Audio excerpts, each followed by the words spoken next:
Good morning, good afternoon, good evening, good night, whatever time it is for you and wherever you are. And I'm Larry Reynolds from Grace Healing, and I'm looking forward to sharing something with you that came to my attention over this past couple weeks. Somebody had sent me a video, and I love this guy, Neil deGrasse Tyson. He's a brilliant scientist, and I love watching his videos. But there was an interesting video that he put out a short while ago, and somebody sent it to me that he was speaking about how people perceive an all-powerful and all-loving God. And he immediately starts talking about, well, if there was an all-loving God, we wouldn't be seeing the misery that we're seeing. We wouldn't be seeing the experiences that we do upon the earth. And if there was an all-powerful God, none of this would be happening, period, blah, blah, blah. So I want to speak directly to this to help people understand the difference between a perceived notion of an all-powerful and all-loving God and the nature of the journey that we have chosen.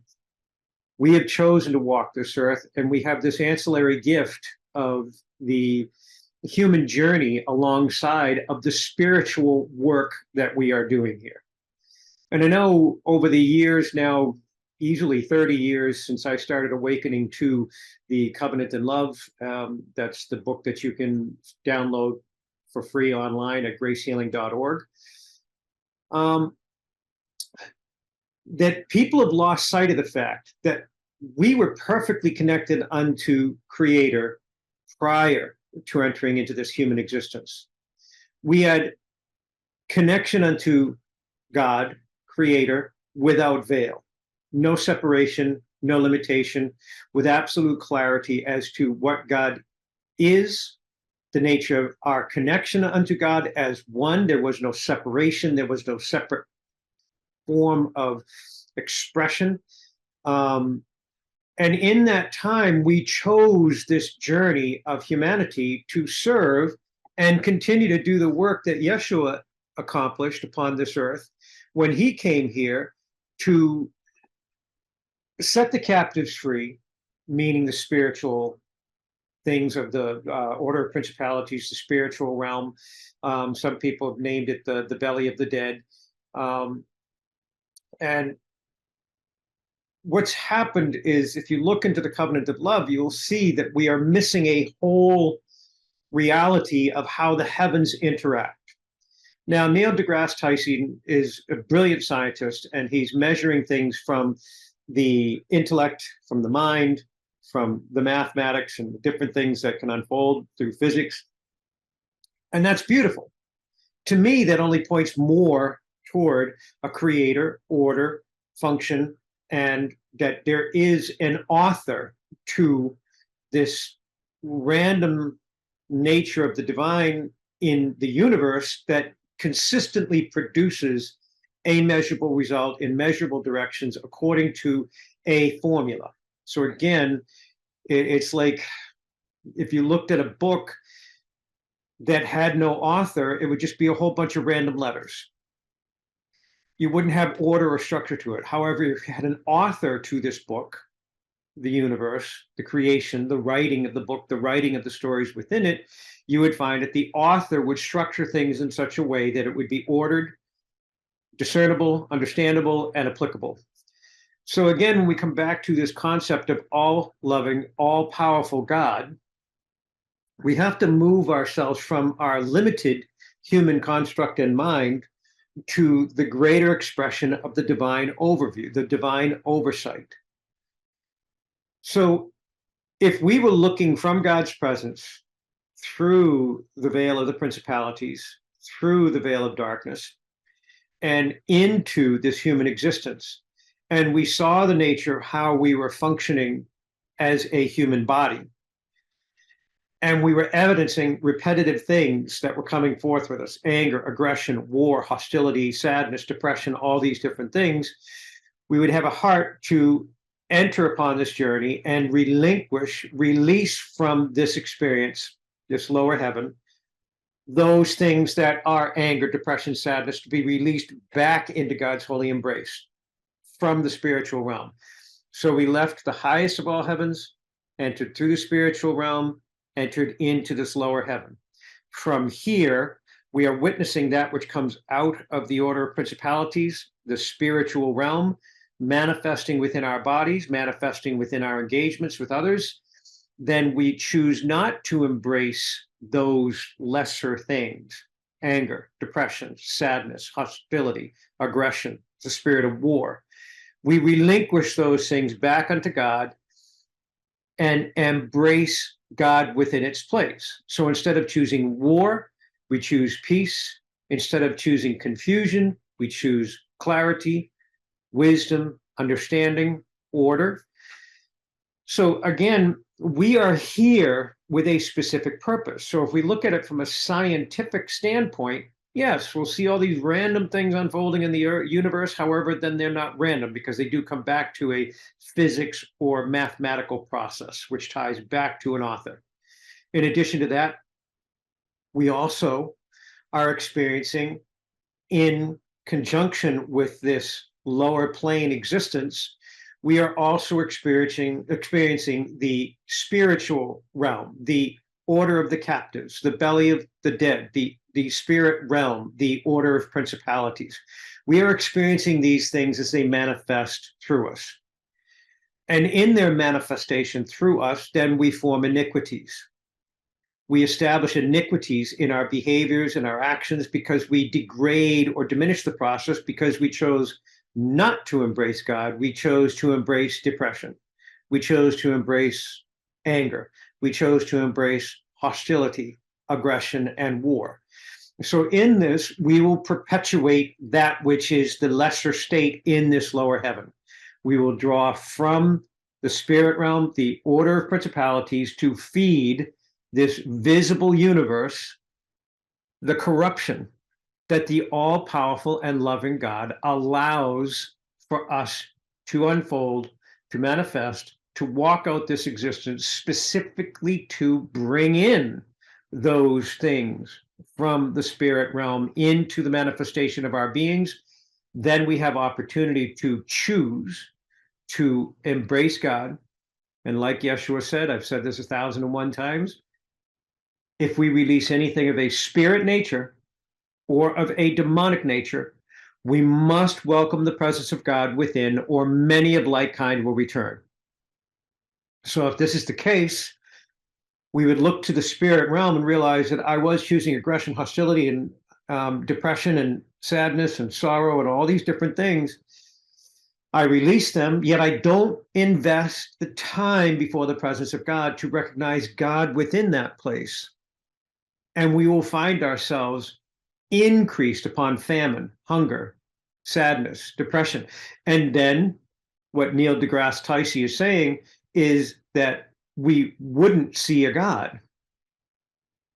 We would see suffering. Well, in my understanding, each of us knew that we were entering upon this journey specifically to touch upon these measures of experience, to bring forth the spiritual realm and either release it from within this walk while we're on the earthly journey, or it would be released from us as we are birthed into new life. So there is a reality that many people encounter, and I would say in all humility that as I look at Neil deGrasse Tyson, he has been blessed greatly in his life with intellect and the ability to process this intellect and convey it to people on a wonderful level of teaching. However, in that grace, in that state of blessing that he received, it's just fascinating to me that the very thing he denies is the very thing that graced him prior to his entrance into this earth, graced him to walk the journey he's walking right now. So I pray that each of you might search more deeply to find the presence of God within you, to search and know how to measure these thoughts, words, and actions upon the earth. So as we find incredible knowledge within certain scientists, incredible spiritual wisdom within certain mystics, we still have to remember the importance of joining with God's presence before we weigh and measure their words. We embrace the reality of God within to measure their words against that which is the perfect and loving God and all-powerful God that allows for us this journey. Now let's expand for a moment.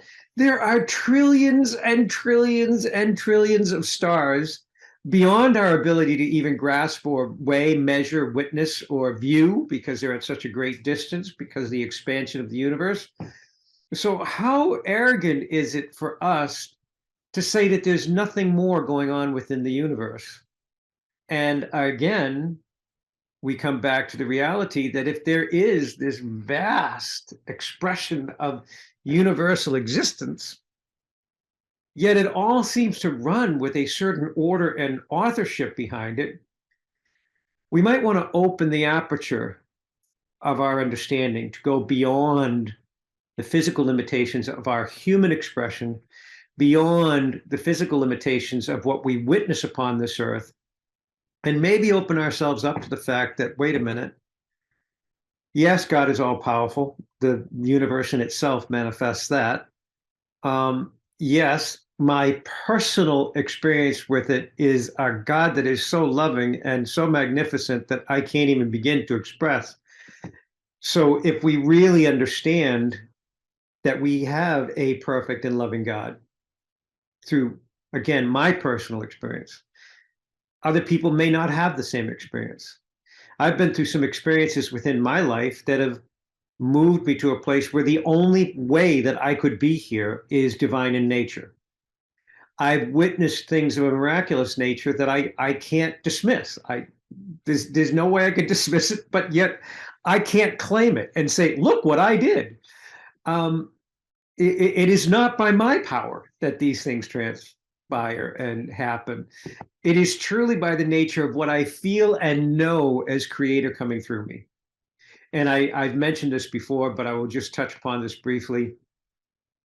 Even the simple aspect, when I pray and God takes over my tongue and you hear Yahweh Elohim al-Baraki le-Mayush Batirio, Avun Savalyerim Kutori Bashmaha, Yeshua Avale Bekundala Veyaba Timinakiwa. I wasn't taught these languages. Starting out in Aramaic, I mean, in Hebrew, moving into Aramaic, shifting over to Algonquin. I just know these are in me. But the fascinating thing that's about this whole process, which again shows me God, not Larry, was it was an amazing opportunity where I had the chance to establish a healing liturgy and prayer service for a church here in Maine. And I was blessed to lead the church and lead a prayer.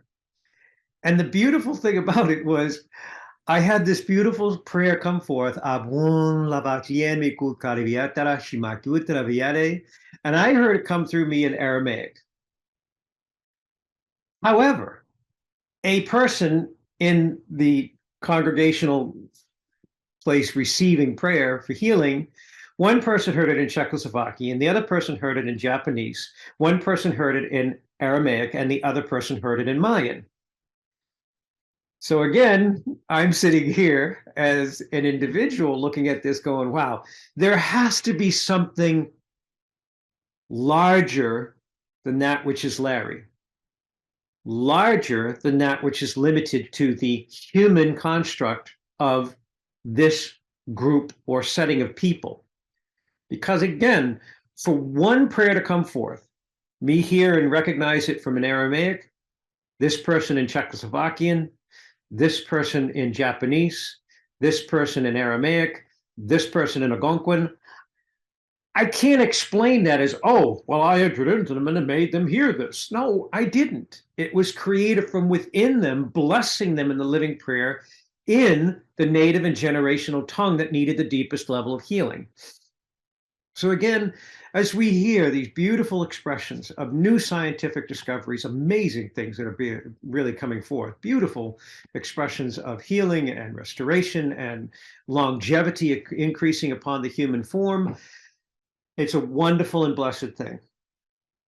And it is a beautiful thing to see these scientists discovering these beautiful ways to magnify and increase life upon the living individuals upon this earth. However, I would ask you to please search deep within and find your personal experience that is God within you. And be not dismayed. Don't be set aside by the language of those that seem to be powerful orators, blessed and intelligent scientists, or powerful mystics. Please don't be dismayed by the nature of what they share. Honestly, and from the deepest parts within you, the aspusia, the deepest parts within, reach into the presence of God and find your personal experience to know that you do emerge from a specific, loving, and limitlessly powered creator, a author to the nature of all that is blessed within creation, and anything that is not blessed of creation, we have chosen in this human walk to engage in a journey that would restore those things that could allow for a lesser state of being. That's our role. That's our journey. Some awaken to it, some don't. It's okay. Be blessed. We look forward to hearing from you. And again, I'm Larry Reynolds from Grace Healing Ministries, and we are located at gracehealing.org. Online. There is gracehealing.video on YouTube for the many episodes. I think we're well over 300 episodes now. And we look forward to hearing from you. So reach out, please like and subscribe if you can. And have an amazing day and an amazing week. And again, search the knowledge, but I would ask you, search God first, then measure the knowledge that's out there. You are loved most dearly, and we look forward to the opportunity to serve you. Take care and have an amazing week, and I look forward to seeing you again.